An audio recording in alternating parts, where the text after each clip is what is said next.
ഉണ്ണേ, ഇവിടെ വരൂ, ചോദിക്കട്ടെ.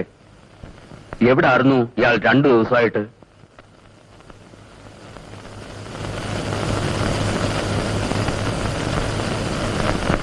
എവിടെ ആയിരുന്നു എന്നാ ചോദിച്ചേ? അച്ഛൻ ചോദിച്ചു കേട്ടില്ലേ നീ? എന്തിനാ ചോദിക്കണേ? ഈ മടയിൽ കിടന്ന് മരവിച്ചിട്ടാ മനുഷ്യനൊന്ന് പുറത്തിറങ്ങണേ. ഇത്തിരി കാറ്റും വിളിച്ചോ കൊള്ളാം. ഓ, വീട്ടിന് ഉപകാരമില്ലാതെ ഊര് കണ്ട് നടക്കുകയല്ലേ നീ? നിന്റെ പ്രായത്തിലുള്ള ചെറുപ്പക്കാരൊക്കെ ഇത് തന്നെയാണോ ചെയ്യുക? അല്ല, ഇവിടെ ശൂദ്രനും പുലയനും പണിയനും ഏത് പണിയും ചെയ്യാം. എനിക്കത് കിട്ടില്ല. കണ്ടം കളയ്ക്കാനോ വേലി കെട്ടാനോ ഭാരം ചുമക്കാനോ എന്നെ ആരും വിളിക്കില്ല. എന്താ കാരണം എന്നറിയോ?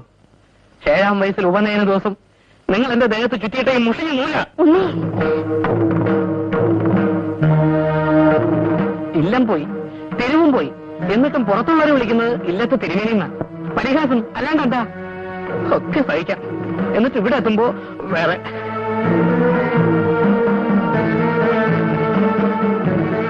ഉണ്ണി, നീ ആരോടെ തർക്കിക്കണേ?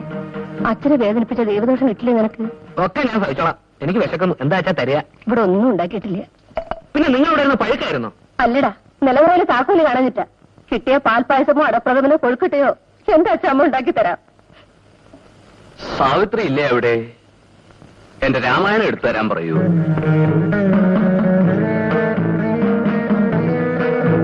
സാവിത്രി അച്ഛൻ വിളിക്കണു രാമായണം എടുത്തു കൊടുക്കാൻ. ഇന്നിവിടെ ആഹാരമൊന്നും വെച്ചിട്ടില്ലല്ലോ. വലിയ വകുപ്പുകൾക്ക് കൃഷ്ണപാട്ട് കൊടുക്കും, ചെറിയ വകുപ്പുകൾക്ക് മഹാഭാരതം ആവട്ടെ. എനിക്ക് ഭഗവത്ഗീതയോ നാരായണിയമോ ആരും ഉച്ചപ്പട്ടിണി കിടക്കണ്ട. വായിച്ചങ്ങോട്ട് വയറ് നിറയ്ക്കാം. അങ്ങനെ പറയരുതുണ്ണി. എന്നും കാലത്ത് നേരത്തെ എണീറ്റ് പോകും അച്ഛൻ കുടിയന്മാറ്റെടുത്ത്. ഒന്നും കിട്ടാറില്ല. പിന്നെ എന്താ ചെയ്യാ? ആരോടെങ്കിലും വായ്പ മേടിച്ച് ഇത്തിരി കഞ്ഞി വെച്ചുകൂടായിരുന്നു നിങ്ങൾക്ക്? തിരിച്ചു കിട്ടില്ലെന്ന് പറഞ്ഞ ആരെ വായ്പ തരും? അടുപ്പിനത്തെ തീയിട്. ഇന്ന് തീ കൂട്ടിയിട്ടില്ല.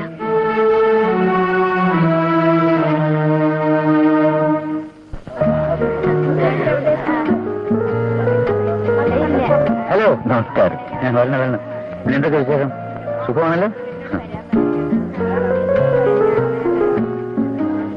അലക്സിന് സ്വന്തമായിട്ടൊരു ബിസിനസ്സായി. ഇനി ജെയിംസ് ഇങ്ങനെ വീട്ടിൽ വെറുതെ ഒത്തിരുന്നാൽ മതി.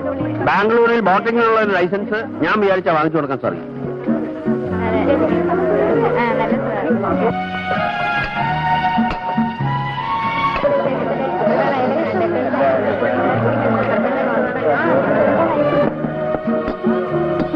ഇദ്ദേഹം അവിടുത്തെ DFO ആണ്. അത് കൊള്ളാം. കുഞ്ഞച്ച മുതലാളിയാണോ എനിക്ക് പരിചയപ്പെടുത്തി തരുന്നത്? ഇദ്ദേഹത്തിന്റെ ഇളയ മകൻ ജെയിംസ് കുട്ടിയുടെ അമ്മായിയപ്പന് അയർകുന്നം മാണി. നമസ്കാരം. മാണിസൺ സാറിനെ ധാരാളം കേട്ടിട്ടുണ്ടായിരിക്കും. ഏത് ബാറിലും വിസ്കി ആയാലും ബ്രാൻഡി ആയാലും മാണിസൺസ് അല്ലേ ഞങ്ങൾക്ക് കിട്ടുന്നത്. ഇവിടത്തെ പോലെ അല്ല അവിടെ. അവിടെ നമ്മൾ 50 ലക്ഷം രൂപ ഈ ബോട്ടിലിംഗ് ബിസിനസ്സിൽ മുടക്കിയാൽ ഒറ്റ കൊല്ലം കൊണ്ട് മുടക്കിയ കാശും അതിൽ ഇരട്ടി ലാഭം കിട്ടും. അത് കിട്ടും. സർക്കാർ വരുന്ന സ്പിരിറ്റ് ഇരട്ടിക്കിരട്ടി വെള്ളം ചേർത്ത് കുപ്പിയിലാക്കി ചാരായത്തിന്റെ ലേബലിട്ട് വിൽക്കുകയല്ലേ. അപ്പൊ ലാഭം ഇരട്ടിക്കിരട്ടി കാണും. മിസ്റ്റർ ചാക്കോച്ചനൊന്ന് ട്രൈ ചെയ്യാവുന്നതാണ്. അതിന് 50 ലക്ഷം രൂപ രൊക്കം കൊടുക്കണ്ടേ? അബ്കാരി ബിസിനസ് ഒരു തരം മുച്ചീട്ട് കളിയാണ്. ഈ തൊഴിൽ കൊണ്ട് നശിച്ച് കുത്തുവാളെടുത്തവരുണ്ടല്ലോ ഇവിടെ. ഏത് ബിസിനസ്സിനും റിസ്ക് ഉണ്ട്. അത് ചെയ്യുന്നവന് തന്റെ ഇടം വേണമെന്ന് മാത്രം. വക്കീലിന്റെ ക്ലാസ് കഴിഞ്ഞില്ലേ? പോയിറക്കി. മാത്തുക്കുട്ടി, ജെയിംസ് പഠിപ്പുള്ളവനാ. നിന്നെ പോലെ റബ്ബറിന്റെ മൂട്ടിലിരിക്കാൻ അവന് ഇഷ്ടമല്ലെങ്കിലോ? അവൻ കോളേജിൽ പോയി പഠിച്ചത് ചാരായം മാറ്റാനല്ലോ. ഉണ്ടായിട ചാക്കോച്ച, എന്റെ മോളുടെ വിഷമം ചാക്കോച്ചന് മനസ്സിലാവില്ല. ഞാൻ അവളെ വളർത്തിയതെങ്ങനെയെന്ന് അറിയാമോ? ഊട്ടിയിൽ ലോറൻസ് സ്കൂളിൽ വിട്ടാണ് ഞാൻ അവളെ പഠിപ്പിച്ചത്. അല്ലാതെ ഏതോ മലമൂട്ടിന്ന് ഇറങ്ങി വന്നവളല്ല എന്റെ മോളി. മാണി, അതൊക്കെ ഇപ്പൊ എന്തിനാ പറയുന്നേ? മോളിക്ക് എന്താ ഒരു വിഷമം? കാലാകാലം റബ്ബറിന്റെ മൂട്ടിൽ ചിരട്ടയും പിടിച്ച് നിൽക്കുന്നവർക്കത് മനസ്സിലാവില്ല. റബ്ബറിന്റെ മൂട്ടിൽ ചിരട്ട നീട്ടുന്നതിൽ നാറിയ പണിയാടാ കള്ളവച്ചോടം. ഏത് കൂട്ടി പഠിച്ചാലും കള്ളവച്ചക്കാരന്റെ മോളല്ലടാ നിന്റെ കിട്ടിയോളൂ. മാതുകുട്ടി, ചാക്കോച്ച, ഇങ്ങനെ ക്ഷണിച്ചു വരുത്തി അപമാനിക്കരുത്. ഞാൻ നാറി കള്ളുവച്ചവടക്കാരനാ. അത് അറിഞ്ഞുകൊണ്ട് തന്നെയുള്ള പാലായിൽ വന്ന് എന്റെ വീട്ടിൽ നിന്ന് പെണ്ണെടുത്തതും ആ നാറി കള്ളുവച്ചവടക്കാരന്റെ ഇന്ന് 5 ലക്ഷം രൂപ സ്ത്രീധനമായി എണ്ണി വാങ്ങിച്ചതും. മാണി പോട്ടെ, ക്ഷമിച്ചോളാ. കുഞ്ഞച്ച, താനാണ് എന്നെ കൊണ്ട് ഈ ബന്ധത്തിൽ കൊടുത്തത്. ഇപ്പൊ കണ്ടവരുടെ ചെറ്റത്തരം. സണ്ണി, മമ്മിയോട് വരാൻ പറ. ഇപ്പറാണ് ഇവിടുന്ന്. മാണി പോട്ടെ, ക്ഷമിച്ചോളാന്ന്. ചാക്കോച്ച, കാശും പണം ഉണ്ടായാൽ കാറും ബംഗ്ലാവും ഒക്കെ വാങ്ങിക്കാം. തറവാടിത്തെ വാങ്ങിക്കാൻ പറ്റില്ല എന്ന് എനിക്ക് ഇന്നാണ് മനസ്സിലായത്. അരുത് മാണിച്ച, പെണ്ണുങ്ങരുത്. സണ്ണി, മമ്മിയെ വിളിക്കണം. മാണി പോരുത്.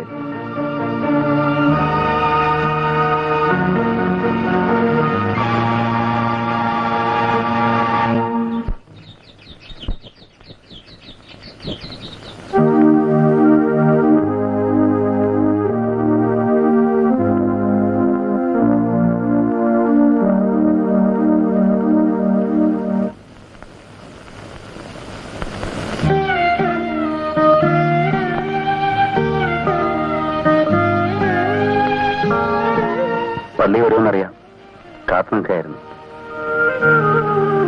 പലതും ചോദിക്കണമെന്നും പറയണമെന്നും കരുതിയാ വന്നത്. പക്ഷേ ഇപ്പോ എന്തിനാ കരയുന്നത്? ഇതിലാരെയും കുറ്റപ്പെടുത്താനില്ല.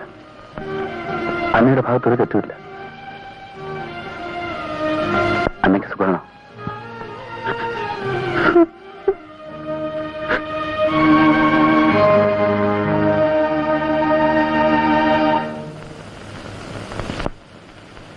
അപ്പ അവരെല്ലാം കാത്തിരിക്കുന്നു.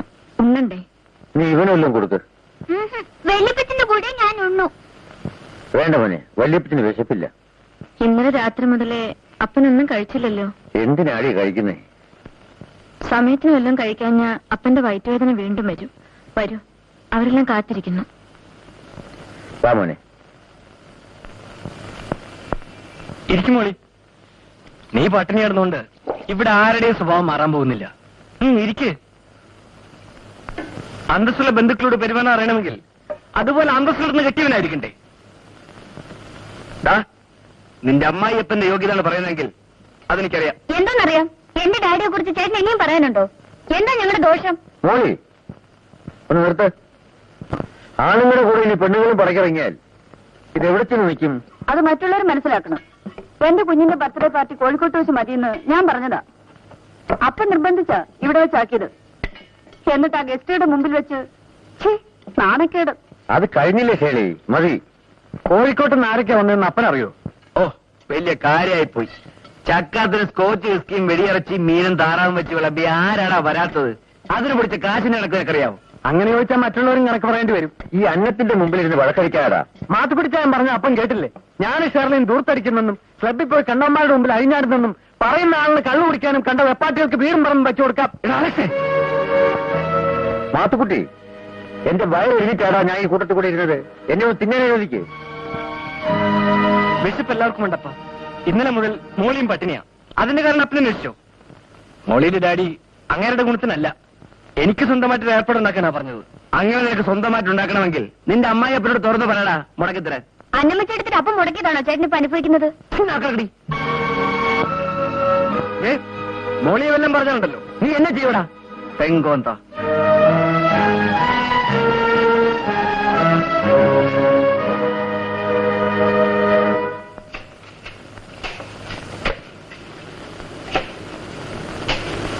മക്കളെ, പണി നിർത്തി വന്നേ, വല്ലതും കഴിക്കാം.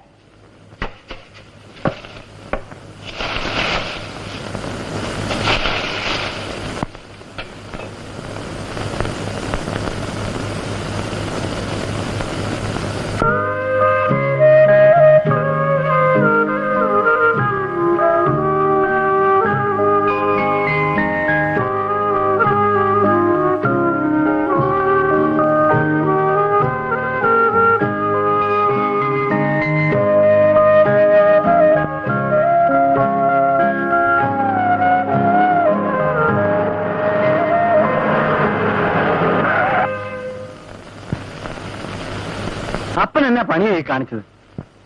ഞാൻ ഇനി അന്വേഷിക്കാത്ത ഒരു സ്ഥലമില്ല. ഞങ്ങൾക്കിന്ന് കോഴിക്കോട്ടേക്ക് പോകണ്ടേ? അത് എന്റെ സമ്മതം വേണോ? അപ്പൻ ഈ നോട്ടീസിൽ ഒപ്പിട്ടേരാ കുഞ്ഞമ്മട്ടിയായി മരം വിട്ടേരില്ല. എടാ, ഒരു അല്പ സ്വൈര്യം കിട്ടാനേ ഇറങ്ങിയിടുന്നത്. ഉപദ്രവിക്കാതെ പോ. അത് കൊള്ളാം.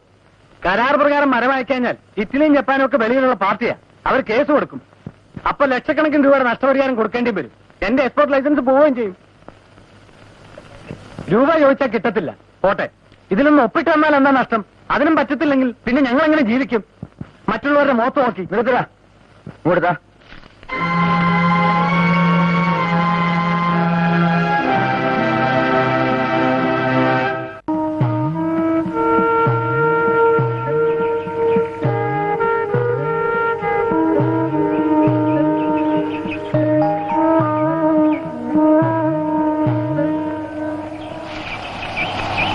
എടാ രാജു, നിനക്കതിൽ ഏതിനാടാ വേണ്ടത്?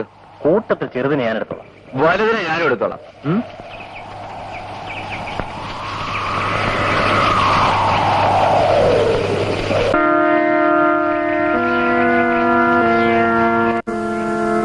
തമ്പ്രാട്ടികൾക്ക് ഇപ്പോഴും വൈത്തമുണ്ടോ? അങ്ങനെ അങ്ങ് മാറിപ്പോകാതെ. ഈ ജാതിക്കാർക്ക് ഗുരുവായൂർ നടവരെ തുറന്നു കൊടുത്തു. എന്നിട്ടും നിങ്ങളിങ്ങനെ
മറ്റല്ലോടാ നിക്കറിയോടാ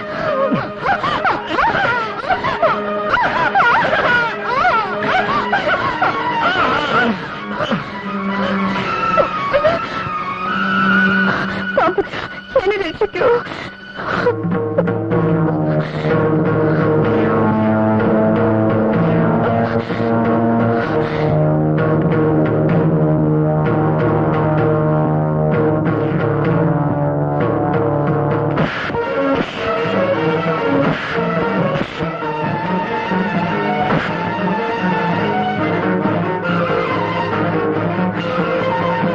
സാവിത്രി വിളിക്കണു.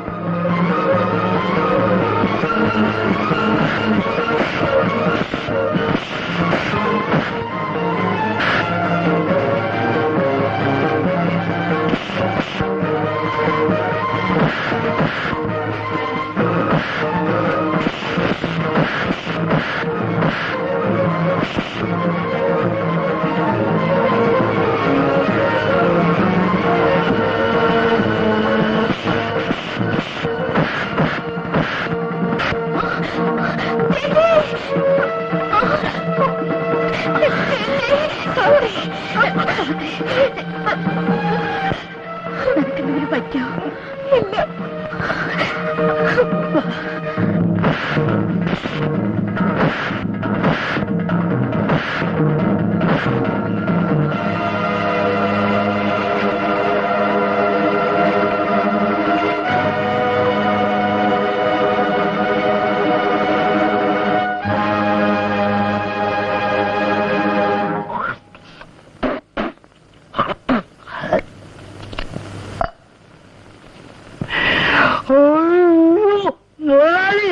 മോളെ അമ്പുജ എടീ ഇതാരാ വന്നിരിക്കുന്നു നോക്ക.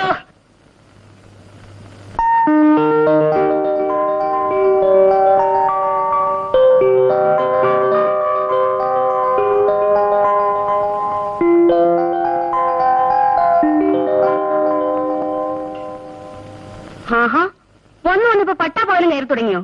അയൽക്കാരെങ്കിലും പേടിക്കണ്ടേ? എന്തിനാണ് പേടിക്കുന്നത്?